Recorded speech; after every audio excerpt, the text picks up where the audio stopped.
بسم اللہ الرحمن الرحیم. میں ہوں خالد منہاس اور آپ دیکھ رہے ہیں میرا یوٹیوب چینل. پاکستان کے فیلڈ مارشل سید عاصم منیر کی ڈونلڈ ٹرمپ سے ملاقات ہوئی ہے اور اس پہ بہت زیادہ تبصرے کیے جا رہے ہیں. آئی ایس پی آر کی جانب سے ایک پریس ریلیز جاری کیا گیا ہے جس میں یہ کہا گیا ہے کہ ڈونلڈ ٹرمپ اور عاصم منیر کے درمیان ہونے والی ملاقات میں ایران اسرائیل جنگ پہ تفصیل سے گفتگو کی گئی ہے. اس کے ساتھ ساتھ یہ بھی بتایا کہ پاکستان کے جو مسائل ہیں جس میں انرجی ہے، جس میں معدنیات ہے، جس میں تجارت ہے اور جس میں تقریباً تمام ہی شعبے ہیں جس پہ گفتگو کی ہوئی ہے، اور ڈونلڈ ٹرمپ نے پاکستان کے ساتھ اپنی شراکت داری قائم کرنے کا اعلان کیا ہے.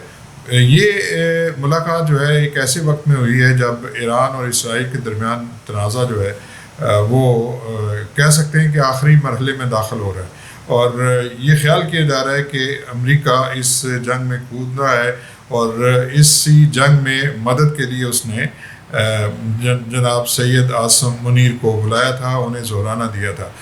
اس ملاقات کے بعد جو اعلامیہ جاری ہوا ہے اس میں یہ کہا گیا ہے کہ سید عاصم منیر اور ڈونلڈ ٹرمپ جو ہے اس مسئلے کو پرامن طریقے سے حل کرنا چاہتے ہیں.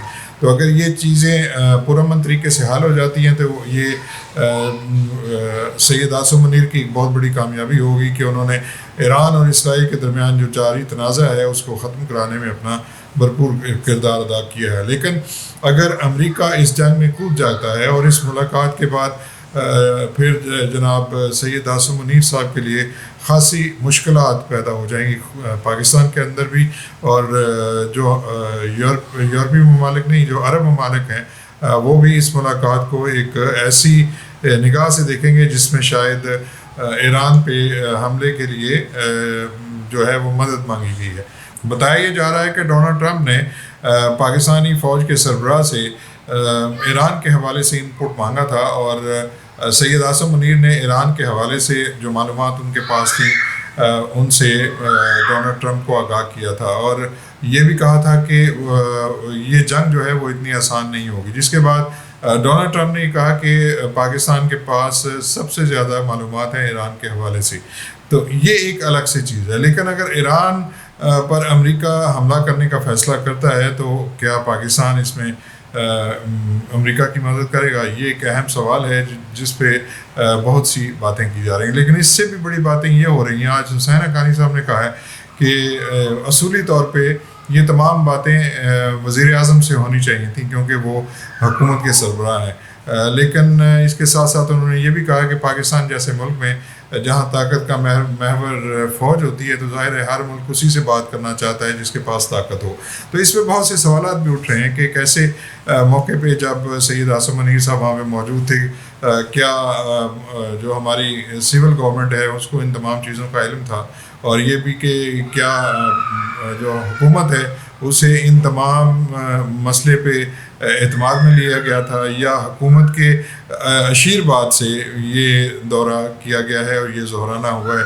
اس پہ بہت سے سوالات اٹھ رہے ہیں. لیکن پاکستان کا جو ماضی ہے اور پاکستان کے جو حالات ہیں، سیاسی حالات، وہ آپ کے سامنے ہی ہیں.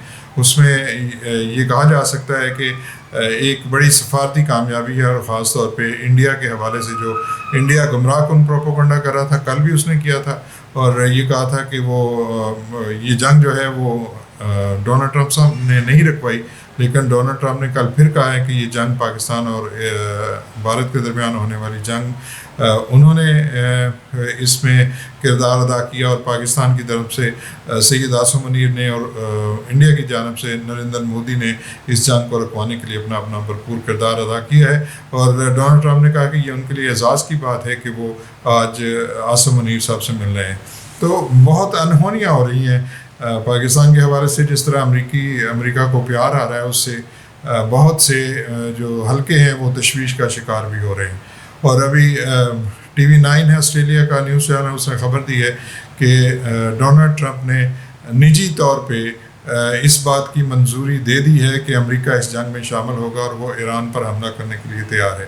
تو اگر یہ حملہ ہو جاتا ہے تو اس کے ظاہر اثرات پاکستان پہ بھی پڑیں گے، اور پاکستان نے واضح طور پہ حکومت نے اور پارلیمنٹ نے یہ کہا تھا کہ وہ ایران کے ساتھ کھڑے ہیں. تو اس دورے کے بعد اور اس ملاقات کے بعد پاکستان کا منظرنامہ کیا بنے گا، یہ آنے والے دنوں میں بہت سی چیزیں واضح ہو جائیں گی.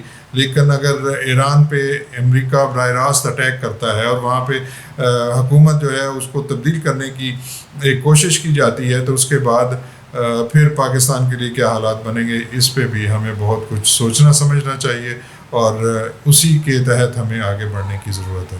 یہ تھی آج کی تازہ ترین. ملیں گے نئے ولاگ میں، اس وقت تک لیے اجازت دیجیے. اپنا بہت سا خیال رکھیے. اللہ حافظ.